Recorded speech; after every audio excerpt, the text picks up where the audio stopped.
മഴ പെയ്താലോ നമ്മുടെ കുഞ്ഞുങ്ങൾ എന്തു ചെയ്യും? ഇടിവെട്ടിയാലോ നമ്മുടെ കുഞ്ഞുങ്ങൾ എന്തു ചെയ്യും? മഴ പെയ്താലോ ഞങ്ങൾ കൊട്ടിലു കെട്ടുമല്ലോ, ഇടിവെട്ടിയാലോ ഞങ്ങൾ പന്തലിലേറുമല്ലോ. മഴ പെയ്താലോ നമ്മുടെ കുഞ്ഞുങ്ങൾ എന്തൊടി. ഇത് പിന്നെ ആരോ നല്ല മിടുക്കരായിട്ടുള്ള ആരോ വിഷ്വലൈസ് ചെയ്ത് പാടി പിന്നെ പാട്ട് റെക്കോർഡ് ചെയ്ത് വിഷ്വലൈസ് ചെയ്ത് ഭംഗിയാക്കി മലയാളികൾ നെഞ്ചിലേറ്റിയൊരു നാടൻ പാട്ടാണ്. ഇപ്പം ഞാൻ പറഞ്ഞു വരുന്നത് എന്താണെന്ന് വെച്ച് കഴിഞ്ഞാൽ, എൻ്റെ ഒരു പിന്നെ എനിക്ക് ഒരു 10-15 കൊല്ലം മുമ്പ് ഞാനിത് പറഞ്ഞൊരു എൻ്റെ വയസ്സ് വേണ്ട പിന്നെ ഒരു 10-15 കൊല്ലം മുമ്പ് ഒരു 4-5 പാട്ട് റെക്കോർഡ് ചെയ്തായിരുന്നു. റെക്കോർഡ് ചെയ്തിട്ട് അതിൽ ഒരു പാട്ട് വിഷ്വൽ ചെയ്തു ഞാൻ എൻ്റെ ഒരു സുഹൃത്തോട് ചേർന്നിട്ടാണ്. പക്ഷേ പരാധീനതകളുണ്ട്.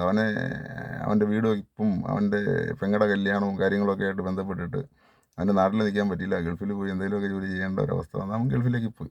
ഞാൻ ഈ പറയും പോലെ അക്കാലയളവിൽ എന്നെ ഒരു പിടികൂടിയൊരു രോഗം ഇപ്പോൾ ഇല്ല കേട്ടോ, മാറി. എല്ലാവരുടെയും പ്രാർത്ഥന ഉണ്ടെങ്കിൽ അത് മാറി.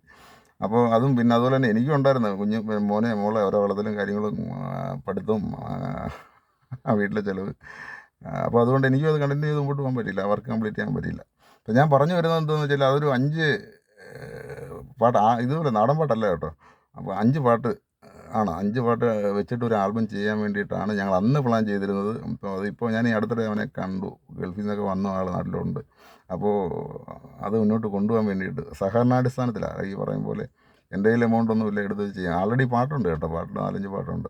ഞാൻ പറഞ്ഞു വരുന്നത് എന്താണെന്ന് വെച്ച് കഴിഞ്ഞാൽ, അഭിനയിക്കാൻ കഴിവുണ്ടെന്ന് ആത്മവിശ്വാസമുള്ളവരും, മനസ്സിലായില്ലേ, അതുപോലെ തന്നെ പാട്ട് പാടാൻ അറിയാവുന്നവരൊക്കെ ഉണ്ടെന്നുണ്ടെങ്കിൽ ജോയിൻ ചെയ്യാം. എൻ്റെ വാട്സാപ്പ് നമ്പർ ഞാൻ ഡിസ്ക്രിപ്ഷനിൽ കൊടുക്കാം.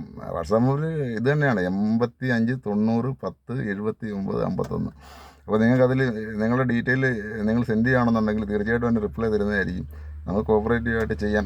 എൻ്റെ നമ്മളിപ്പോൾ നിങ്ങളീ കാണുന്ന ഈ ഒരു ചാനലിലല്ല കേട്ടോ ഞാൻ ചെയ്യാൻ ഉദ്ദേശിക്കുന്നത്. കാര്യം നമ്മൾ ഈ വർക്ക് ചെയ്താലും കുറേ പിന്നെ വ്യൂവേഴ്സൊക്കെ ഉള്ള ഒരു ചാനലിൽ നമ്മളത് അപ്ലോഡ് ചെയ്യും. കുറേ പേര് എൻ്റെ ഒരു പ്രതീക്ഷയാണ്. കാര്യം വെച്ചാൽ പ്രതീക്ഷയാണ് നമ്മളെ നയിക്കുന്നത്, മനസ്സിലായില്ലേ. പ്രതീക്ഷ ഇല്ലെങ്കിൽ എന്തോന്നു. അപ്പോൾ ഞാൻ പറഞ്ഞു തന്നത്, ഈ പറയും പോലെ ആർക്കെങ്കിലുമൊക്കെ താല്പര്യം ഉണ്ടെന്നുണ്ടെങ്കിൽ ഈ പറയും പോലെ വാട്സാപ്പിൽ മെസ്സേജ് ചെയ്യും. അതിൻ്റെ ഡീറ്റെയിലും മറ്റു കാര്യങ്ങളും മെസ്സേജ് ചെയ്ത് നമുക്ക് ഒരുമിച്ച് മുന്നോട്ട് പോകാം. പിന്നെ ഒരു കാര്യം ഞാൻ ഉറപ്പ് വരുന്നു, ഈ പറയും പോലെ ഒരു പറ്റിക്കലോ പലരും പലയിടത്തും കൊണ്ട് ചെന്ന് പൈസ കളഞ്ഞിട്ട് മുഖം പോലും ഒന്ന് കാണിക്കാൻ പറ്റാത്ത സിറ്റുവേഷനിൽ വന്നിട്ടുണ്ട്. എനിക്കറിയാം അതുകൊണ്ടാണ് ഞാൻ പറഞ്ഞത്. പക്ഷേ ഇതങ്ങനല്ല, 100% ഞാൻ ഉറപ്പ് വരുന്നു. കാര്യം ഞാൻ ഒരുപാട് അതേ സിറ്റുവേഷനിലൂടെയൊക്കെ കടന്നു വന്നിട്ടുള്ളൊരു വ്യക്തിയാണ്, മനസ്സിലായില്ലേ. പിന്നെ അതുപോലെ തന്നെ എൻ്റെ ഒരു ചാനൽ എനിക്കറിയാം, ഇതിനകത്ത് ഒരുപാട് പേരൊന്നുമില്ല ആരും സബ്സ്ക്രൈബ് ചെയ്ത്. എനിക്ക് ഒരു കുട്ടിക്കളി പോലെ, മനസ്സിലായില്ലേ, ഒരു ഈ പറഞ്ഞ നമ്മുടെ സന്തോഷ് പണ്ഡിറ്റിനെ അനുകരിച്ച് കയറി വരാം. അതിൻ്റെ സാധ്യതകളൊന്നും നോക്കി ഒരു ചാനൽ തുടങ്ങിയെന്നുള്ളതേ ഉള്ളൂ. അപ്പോൾ ഞാൻ ഈ പറഞ്ഞതുപോലെ അഭിനയിക്കാനോ അല്ലെങ്കിൽ ഈ പറയും പോലെ പാട്ട് പാടാനോ ഒക്കെ കഴിവുള്ളവർ എൻ്റെ വാട്സാപ്പിൽ നിങ്ങളുടെ ഡീറ്റെയിൽ ഒന്ന് സെൻഡ് ചെയ്യും. അതുപോലെ തന്നെ ഇതൊന്ന് നാക്കം തിരിയുന്നില്ലല്ലോ എൻ്റെ പൊന്നെ, ഒന്ന് സബ്സ്ക്രൈബ് ചെയ്ത് ലൈക്ക് കൂടി ചെയ്തേക്കണേ കേട്ടോ.